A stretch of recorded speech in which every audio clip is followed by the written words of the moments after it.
Jarir ने lace से रिवायत की है कि एक शख्स हजरत ईसा अलैहिस्सलाम की सोहबत में आया और कहने लगा, मैं आपकी सोहबत में हमेशा आपके साथ रहूंगा। लिहाजा हजरत ईसा अलैहिस्सलाम और वह आदमी इकट्ठे रवाना हो गए। जब एक नदी के किनारे पहुंचे तो खाना खाने के लिए बैठ गए। उनके पास 3 रोटियां थीं। जब 2 रोटियां खा चुके और एक रोटी बाकी रह गई तो हजरत ईसा अलैहिस्सलाम नदी पर पानी पीने तशरीफ ले गए। जब आप पानी पीकर वापस तशरीफ लाए तो रोटी मौजूद नहीं थी। आपने पूछा, रोटी किसने ली है? वह आदमी बोला कि मुझे मालूम नहीं।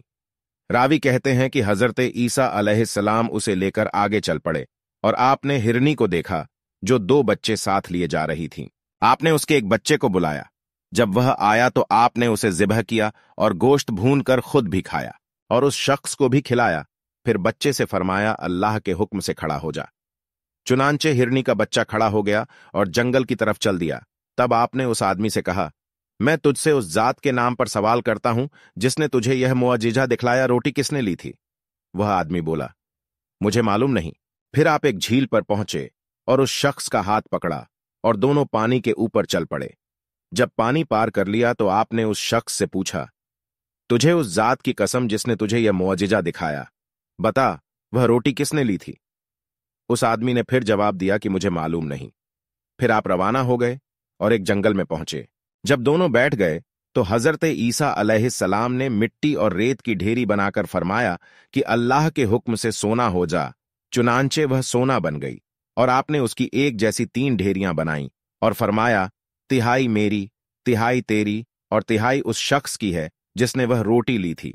तब वह आदमी बोला, वह रोटी मैंने ली थी। आपने उससे फरमाया, यह सोना तमाम का तमाम तेरा है, और उसे वहीं छोड़कर आप आगे रवाना हो गए। उस शख्स के पास 2 आदमी आ गए। उन्होंने जब जंगल में एक आदमी को इतने माल व दौलत के साथ देखा तो उनकी नीयत बदल गई और उन्होंने इरादा किया कि इसे कत्ल करके माल समेट लें। उस आदमी ने जब उनकी नीयत भांप ली तो खुद ही बोल उठा कि यह माल हम तीनों ही आपस में बराबर बराबर तकसीम कर लेते हैं। फिर उन्होंने अपने में से एक शख्स को शहर की तरफ रवाना किया ताकि वह खाना खरीद लाए। जिस शख्स को उन्होंने शहर की तरफ खाना लाने के लिए भेजा था, उसके दिल में ख्याल आया कि मैं इस माल में उनको हिस्सेदार क्यों बनने दूं? मैं खाने में जहर में मिलाए देता हूं ताकि वह दोनों ही हलाक हो जाएं और माल अकेला मैं ही ले लूं। चुनांचे उसने ऐसा ही किया। रावी कहते हैं कि उधर जो 2 आदमी जंगल में बैठे हुए थे, उन्होंने इरादा कर लिया कि हम उसे 1 तिहाई क्यों दें। जैसे ही वह आए हम उसे कत्ल करें और दौलत हम दोनों आपस में तकसीम कर लें।